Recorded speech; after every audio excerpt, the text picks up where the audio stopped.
To be physically strong actually means nothing, because these physically strong people, they are kings, they are emperors, they have so many other opportunities which they have received through the worship of these negative powers, through some gods or goddesses, for example.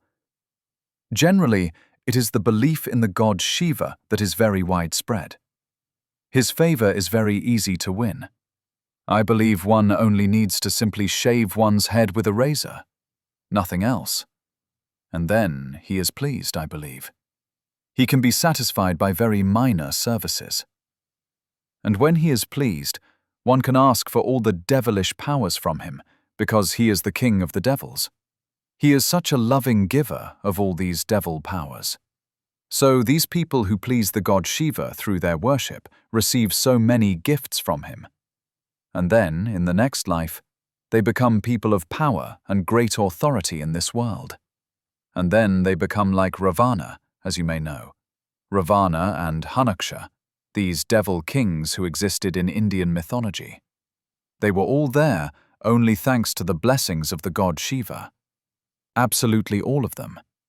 It is very widespread here in India that people worship this great power of Shiva. There are so many who do this. But there are also so many others who worship some goddesses, the most various kinds of goddesses. But it is a good sign that this tendency is on the decline today. For when people lose their inclination to worship God, they simultaneously lose their interest in worshipping the negative powers. Both sides have become weaker. That is somewhat better.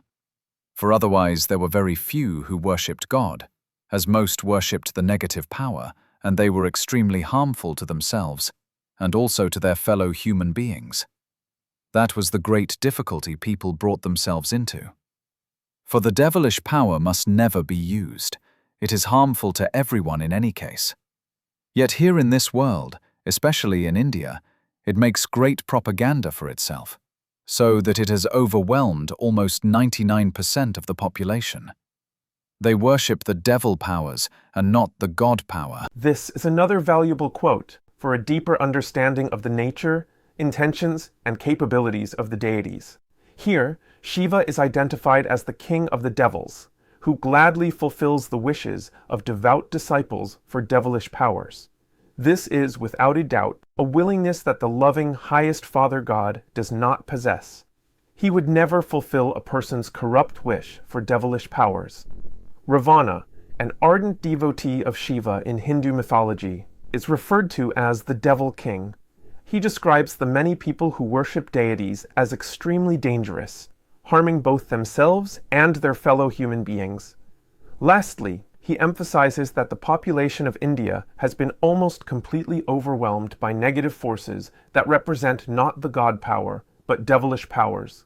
This unequivocally states that Shiva, Kali, and many other deities are, in fact, devilish entities. His successor, on the other hand, an ardent devotee of Shiva and the mother power, has, according to his own statements, never seen anything like devilish or malevolent creatures, and therefore denies their existence.